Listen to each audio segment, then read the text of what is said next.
Hello and welcome back to Let's Talk Universal. And today I am joined by Eliana Bravos, co-founder of ND Connect. Good morning, Eliana. How are you? Good morning, Erica. Pretty good, thank you. How are you? Yes, I'm well, and I'm really excited to have you with us today and to share a little bit about ND Connect and mentorship and peer support for neurodivergent talent. But or people, I should say, because it's not just kind of employees. But could you tell us from the kind of beginning why neurodiversity is important to you and the work that you're doing?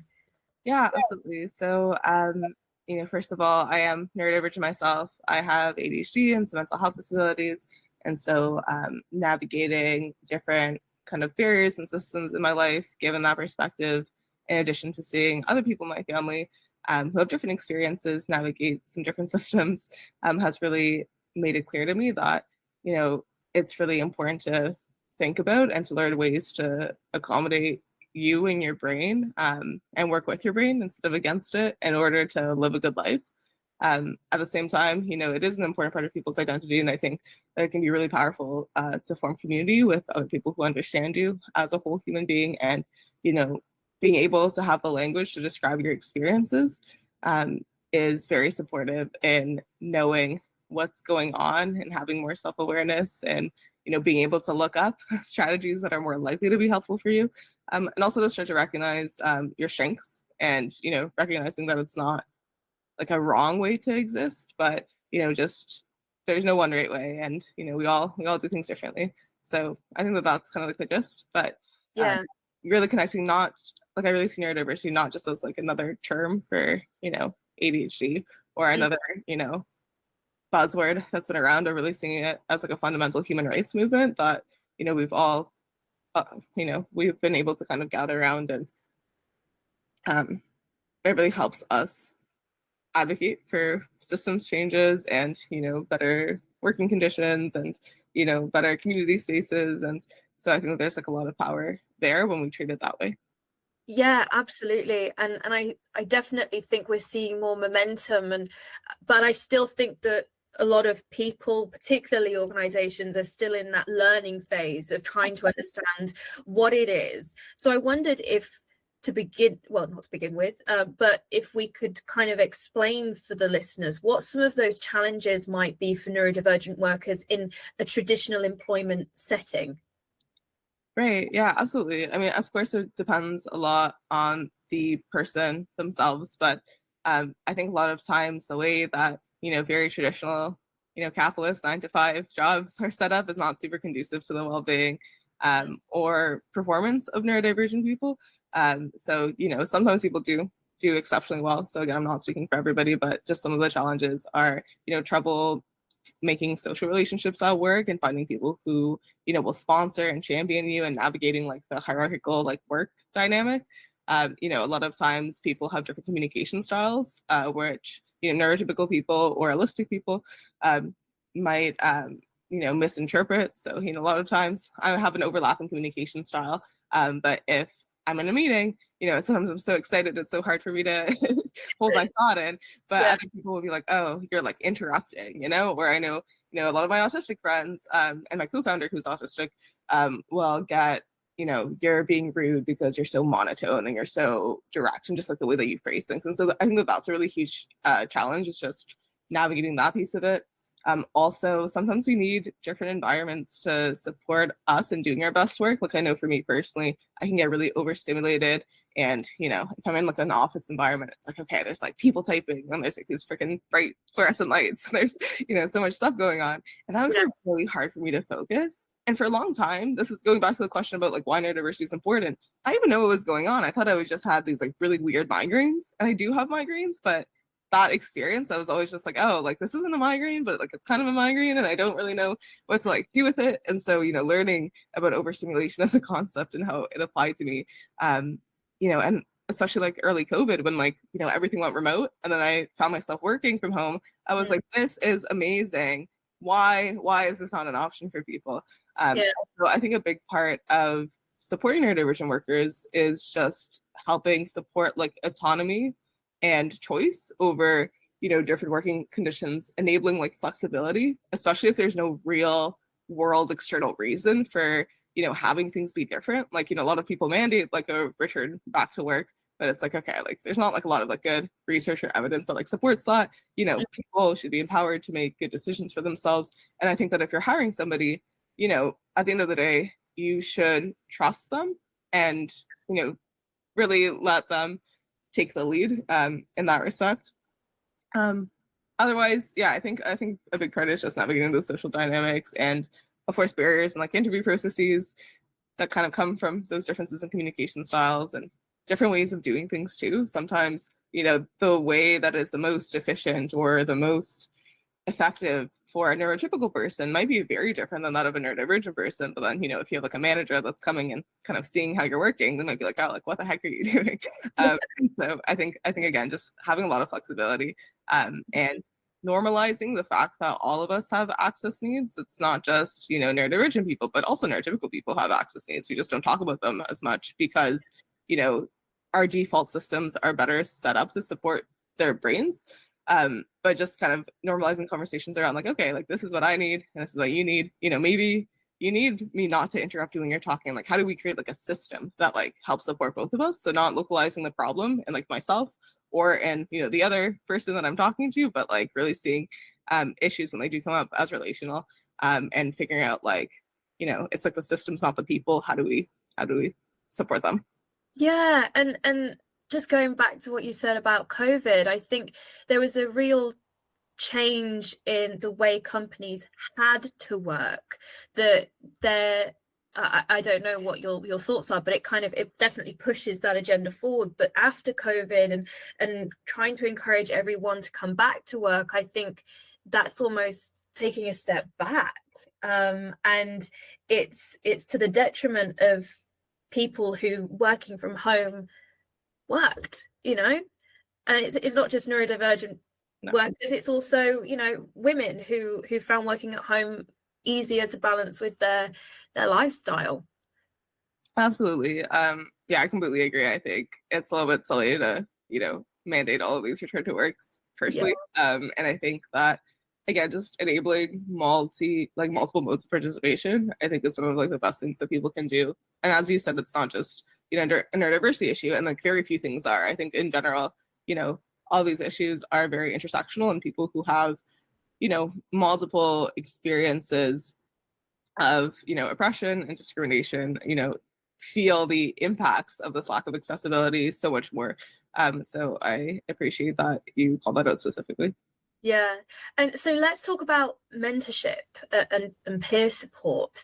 Why is that such an important thing for neurodivergent people, or perhaps even the broader kind of spectrum of people in our society? How does that work and how does it benefit them? Yeah, absolutely. So I really do believe that we all, you know, we can't do it alone, and every single one of us needs somebody who will champion us, who will support us, who will advocate for us. And so I think that that's a huge place where mentorship comes in.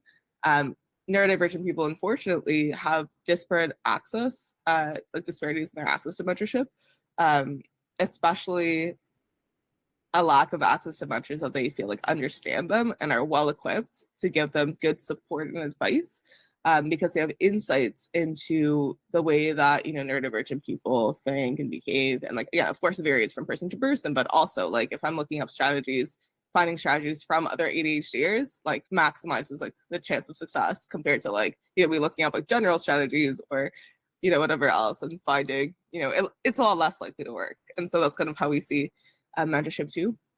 You know, the majority of neurodivergent people actually don't feel like they have access to mentors that get them or a good community. And so that's really the gap that we're trying to solve for.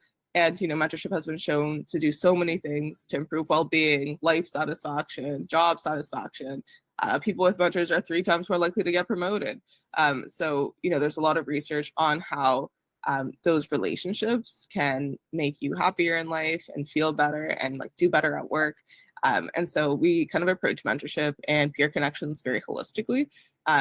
Kind of as you noted, we didn't want it to be just a platform that helps people like be more productive at work or, you know, be like a better like corporate person, but really a place where people could build like real, genuine connections you know, find their pod of like 5 different people that they love talking to, that show up for them, that they in turn will support, and trying to create more community spaces that are supportive of people's like overall happiness and wellness. And you know, mentorship is also good from the mentor's perspective. Like people who mentor also get a lot of value. They're also more likely to be promoted. They're also, you know, more likely to have higher pay than people who don't mentor. And so I think one of the things that I've learned, which that was not intuitive to me when I was younger, was that a lot of the way that the world works is based off of social capital and like who you know. And so like a big mistake that a lot of neurodivergent students make, and this was something that was talked about at the college and the College Autism Network Summit.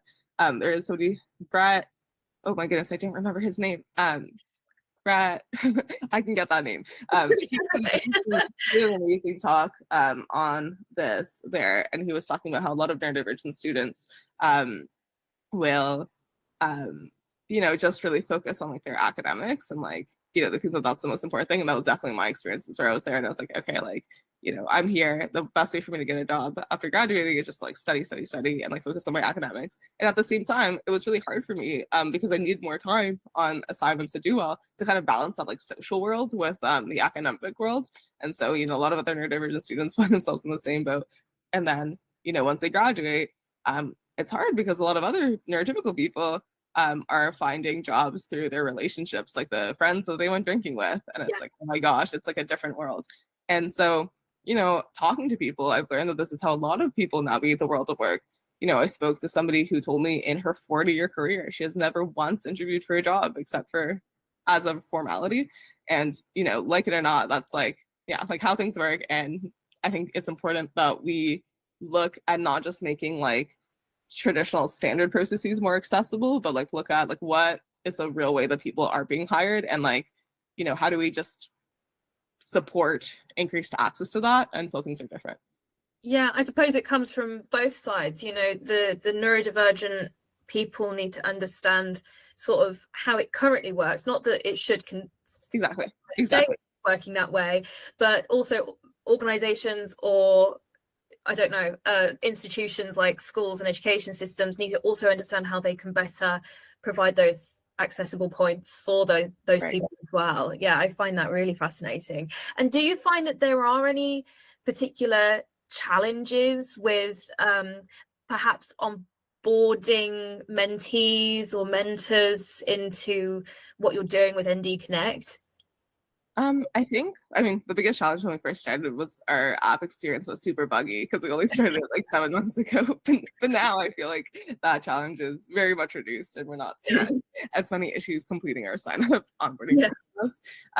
We really like co-designed our platform with like a diverse group of neurodivergent people, and you know, have really iterated on the platform considering so many different like people's experiences and needs. And so I think that we're not really seeing a lot of challenges right now in terms of like the initial onboarding experience. I think what we're really looking to do is just explore different ways that people can connect with one another in more like neurodiversity affirming ways. And we also built in a lot of like, you know, specific supports that are designed for neurodivergent people that other like mentorship platforms or programs don't have. So really thinking about things like executive functioning, like, you know, task initiation, different things like that. How do we help people overcome those things to form good connections? Yeah, and I just wondered how the mentees get matched with mentors. Is it based on a particular area or discussion, or is it based on experience? Yeah, so we don't do the matching ourselves. We find that giving people autonomy increases their buy-in to their relationships. And like, you know, like personally, like I would rather choose who my mentors are. If I'm like, you know, going to spend time with people for like 3 months or 6 months or however, like I want to feel like it's like a good fit for me. And so we've really set up the platform to work sort of similarly to like a dating app, but also we're exploring some different ways that people can make connections. And so, you know, you onboard onto our platform, you fill out your profile, you complete your lived experiences that matter to you, so you can talk about neurodiversity and also other aspects of identity that matter, because it's not, again, like we don't live these unidimensional lives. Like we have, you know, in addition to having ADHD, I am also queer, I am also a woman, like, you know, so making sure that we can connect people on like multiple aspects to really support that holistic understanding when that's something that like matters to people. Yeah. And in addition to that, of course, like professional experiences, interests, values, all that kind of stuff are things that people can connect with on our platform. And so once you fill out your profile, you can see other people in our community and decide whether or not you'd like to connect with them. And then you can also kind of search with different keywords and then find people that show up. So, I can go on and search like tech or like software, and then my co-founder will show up, and then I can kind of see and connect with them. So. And for people who are looking to kind of get involved in it, either as a mentor or as a mentee of ND Connect, I imagine the process to get signed up is as simple as filling out a form. Yeah, so it is pretty simple. We also have the peer category because a lot of neurodivergent people don't like hierarchical relationships and want to be in a situation where it's more like a friend or a friendship, or it's they're both mutually giving and receiving support. But it's pretty easy. You just go on our website, which is ndconnect.app, and then if you click sign up, we have a little application form. So to us, it's really important that this is like a private social network. We want to make sure that not everybody can just join, because it's important to us to create like a really like safe and supportive community. But the main thing that we look for is just kind of like agreeing to our community guidelines and that like values alignment with the work that we're doing, and just vetting people to make sure that they're going to be a good community member to some extent. Of course, we can't do it perfectly, but just kind of maximizing the chances of success that way. So people will go on our website, fill out their form, and then within a week we get back to them, either with more questions, so if we're not sure about something or we want a little bit more information, or with their sign up info, and then they can go ahead and fill out their profile on the app. And is there kind of any prerequisite or qualification that mentors have to have? So at ND Connect, we really believe that everybody has something to contribute. And so we don't specify any sort of qualifications. Maybe somebody doesn't have a lot of like professional experiences, but they have a ton of experiences figuring out systems for themselves to better consistently like eat in their days, right? So for us, we don't like being prescriptive about that, and we trust our community to just kind of be honest about what their experiences are when they're choosing those roles. At the same time, we really advocate that at the end of the day, people are only ever talking about from their own positionality, from their own experiences, from what's worked for them. And so, keep that in mind when you're making decisions. You don't want to just listen to like a mentor. You're still responsible for the decisions that you make, and sometimes it can be helpful to get multiple perspectives. It's a place where you can learn, but not something that should be like dictating like your actual actions and behavior. So yeah, that's kind of how we see it. So then, looking towards organizations and businesses, then is there a part of ND Connect that organizations can get involved with, or potentially may be able to get involved with in the future? Yeah, absolutely. So we do have sort of like an enterprise version of the platform that we're creating. And so how that works is, we are currently working with and looking for more founding partners that are organizations that really see the value of neuroinclusion and want to support their neurodivergent employees on a more consistent basis. Basically what that would mean is we would do like kind of like a pilot with them, go into their organization and onboard neurodivergent people like into our community, and then we are really good about like data privacy. So what's kind of cool is that our platform can support neurodivergent people without disclosing to like an HR manager. So people leaders and HR managers have access to like an anonymized like impact dashboard, so they can understand kind of like what's going on and how people are progressing in their relationships and different things like that. But they don't actually know who specifically is using the platform and connecting, unless that's information that that person would like to disclose. And so it's a really good way of creating supportive mentorship like within organizations as well. And so that's kind of what we're looking to test out over the next 6 months, and hopefully it continues well after then. Yeah, that sounds really interesting. And I just guess I have a question about if you're kind of implementing this in an organization, are the mentors as well from the same organization? So it really is an internal kind of. Yeah, that's something that we're definitely still figuring out. When we're working with organizations right now, our recommendation is that individuals can toggle whether or not they would like access to like our broader community and find support or mentorship outside of it, or toggle it so it's only internal and they're only connected with other neurodivergent people within that workplace. I think it'll depend a lot on like who the organization is, but for like the majority of organizations we say that that's the best approach. The only time I think right now, at least given our kind of like limited new perspective, we see it being different and only being an internal tool is when organizations have a lot of like cybersecurity or additional like data privacy concerns, where they wouldn't necessarily want their like employees to have access to like our larger community for whatever reason. So maybe they're in like government or like something similar. Yeah, and we've spoken a bit about kind of the mentors and the mentees getting some benefits out of using this, but for organizations, what do you think the impact is? Oh, absolutely. It's an easy way to provide ongoing support at work for neurodivergent employees, create a culture of neuroinclusion, better engage and retain neurodivergent people. On average, per employee that participates in a mentorship program, organizations save between $3,000 and $4,000. And so, I think it's like a no-brainer if you look at the business case of it, for sure. Yeah, no, and that sounds all incredibly promising with the work that you're looking to do over the next 6 months. I just wanted to ask a question about kind of where you see the starting point being for neuroinclusion in general for organizations. We've been speaking quite a bit recently about kind of that leadership, sponsorship, having a leader to kind of advocate for this within an organization, and building employee support groups or resources as some of those kind of first steps. Would you agree that that's the way to go, or do you think that there's a step before, or kind of that, or something that organizations need to consider first? Right. Oh, this is a great question.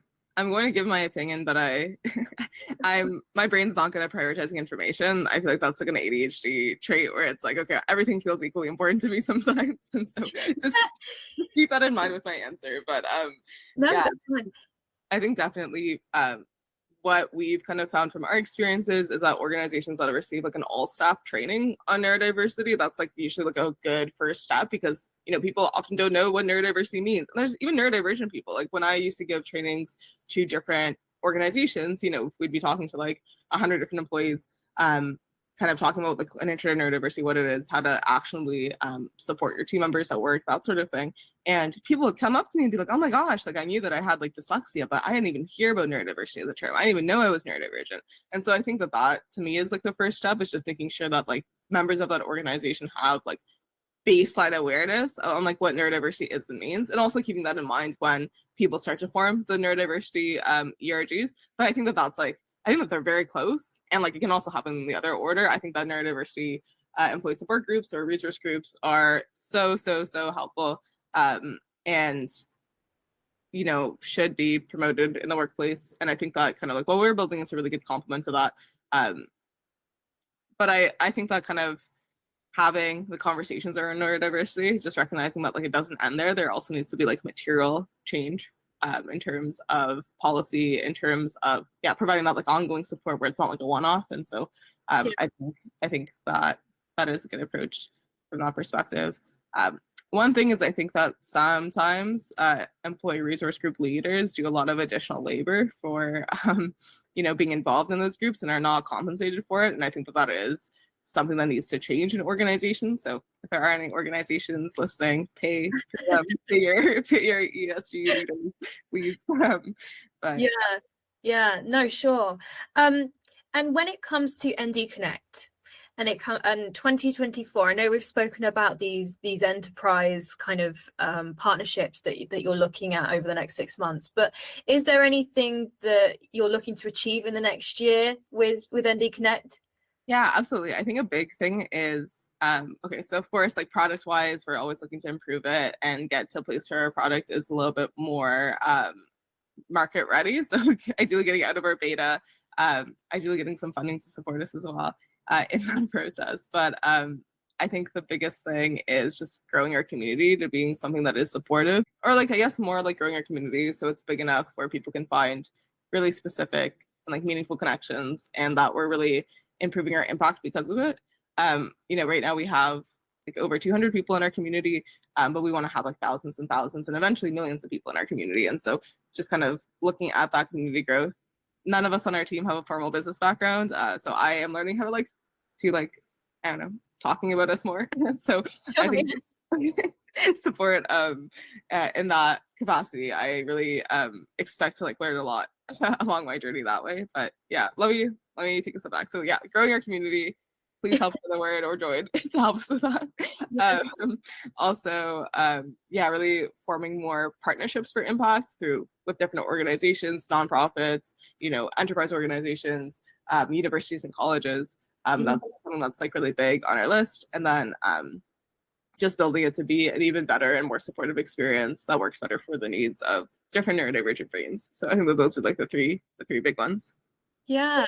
And just quickly, I just had a thought when it comes to kind of maintaining the engagement of the users, how does the platform try to kind of maintain that engagement? Because it's quite easy for people to sign up, but then, to actually stay on the platform and keep using it. How does that work? Yeah, absolutely. So unlike, a lot of dating apps that, the only function is really like connecting with people like initially. We also have like a community space. And so people are kind of participating, asking different questions, are able to like crowdsource information from other neurodivergent people, celebrate their wins, different things like that. And so that's one way that we're looking at continued engagement. We also have a weekly community hour, so people can come out and then, meet other people and talk to us as a co-founding team as well. And we give them like personalized app support. We talk about like all sorts of different things from, neurodivergent relationships with a neurotypical partner or, oh my goodness, one of my new interests is like supernatural engagements, and like that's been really interesting to explore. And this is what I found like doing a deep dive into that. So it's a really fun supportive community space. So that's another way. And then we're also looking to implement some really cool monthly events coming up starting in February. So we're really excited for those and just platforming different neurodivergent people, but also making them really fun to participate in. Absolutely, that sounds great. And yeah, I think when it comes to building community, as we've found with the UWI, it's that how do you kind of continually keep people engaged in the conversation, knowing the value that they can get out of these connections with other people and everything that you intend for it to do. But that engagement piece is always a bit of a challenge. But before we finish, I just wanted to kind of give you the opportunity to address anything that perhaps we haven't covered yet. So was there something that you wanted to kind of raise before we finished the podcast?